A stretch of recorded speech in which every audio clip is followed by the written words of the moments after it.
Today our activity that we're doing is Turkish Delight.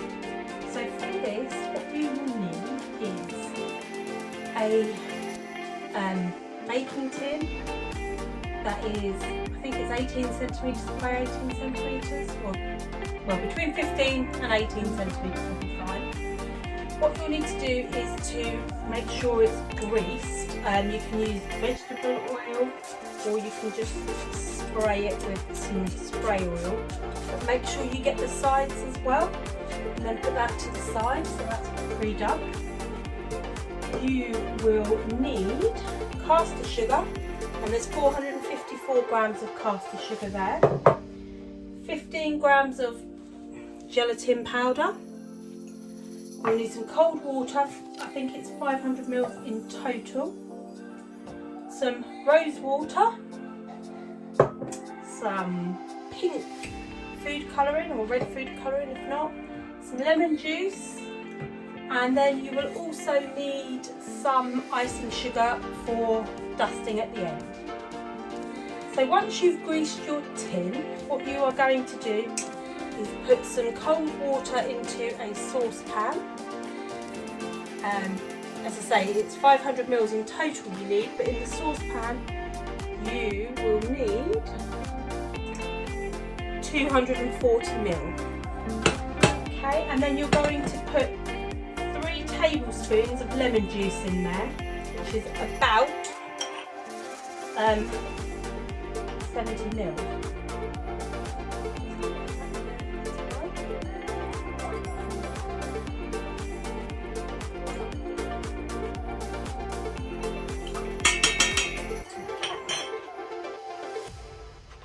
So, once you've done that, with the rest of your water, you're going to sprinkle the gelatin into that,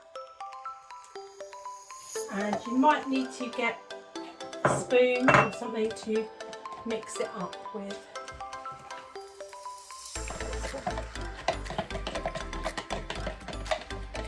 So just mix this up because you want it to dissolve. So then once you've given it a mix, just leave that to stand probably about 10-15 minutes. Okay, so whilst we're waiting for the gelatin to soften, what we're going to do is put the water and lemon juice on a medium heat, and we're going to add the sugar. Make sure you've got all of that in there. And again, give that a stir. So again, we're heating this to dissolve the sugar. So it'll probably take between 3 and 5 minutes, I would say, to dissolve. Just keep stirring it to make sure it doesn't catch on the bottom of the pan. So once the sugar has dissolved, what you're going to do then is to turn the heat up and let it boil for about 3 or 4 minutes with the lid on, just to bring the temperature up a bit. Just need to let this, it hasn't quite finished dissolving yet.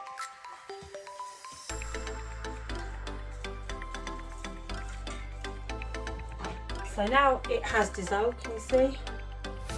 I'm just going to get the pan lid.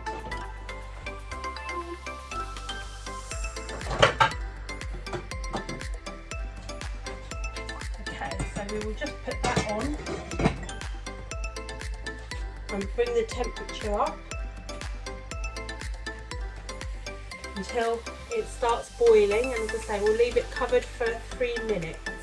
Okay, so now my mixture is starting to boil. I'm going to take the lid off in a second, and I'm going to keep heating it until it gets to 114 degrees centigrade or 238 Fahrenheit. So I'm just using a little thermometer, which I'm just going to put into here. Now you do need to be very careful with this because obviously that temperature is very hot. So if you need help, get an adult to help you. You need to keep going until it's that temperature. So 114. And it should take about 5 minutes once it's boiling to get to that temperature. Okay, so that's now up to temperature. So I'm going to take it off of the heat.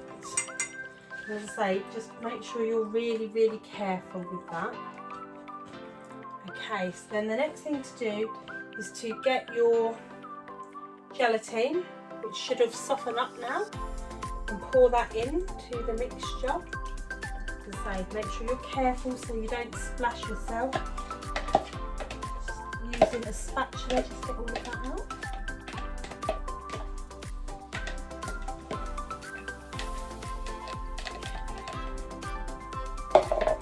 So just stir that gently to make sure it's all mixed really well.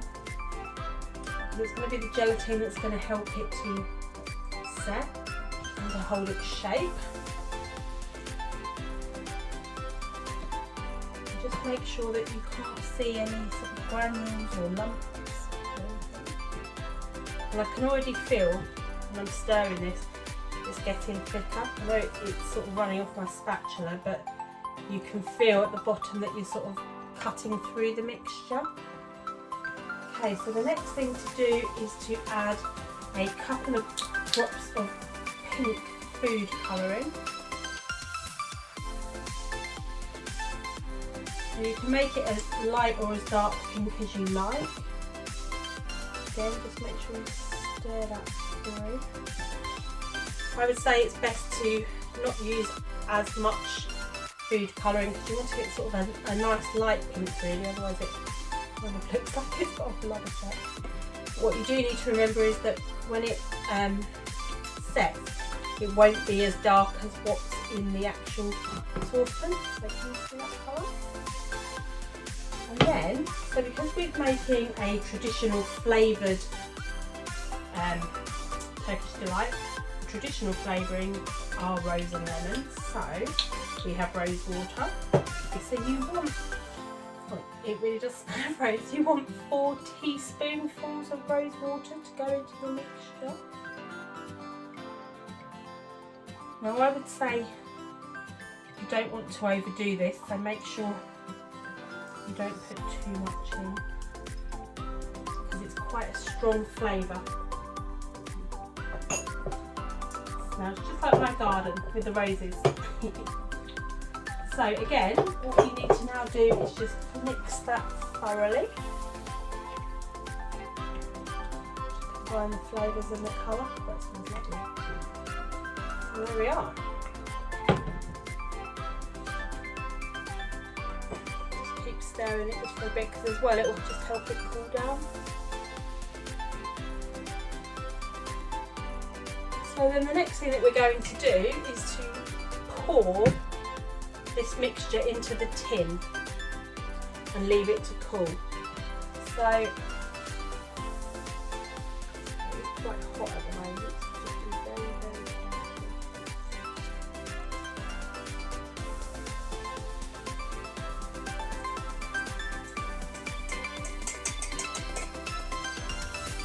Okay, so that is in the tin. Now what you're going to do is you're going to leave that to stand at room temperature until it's thickened, which is probably going to take about 4 hours. Then the next thing to do is to cover it with some cling film and put it in the fridge and leave it overnight or for 8 hours. And then once it's cooled down, what we will do, we will slice it into pieces and dust it in icing sugar, and that will be your Turkish Delight done.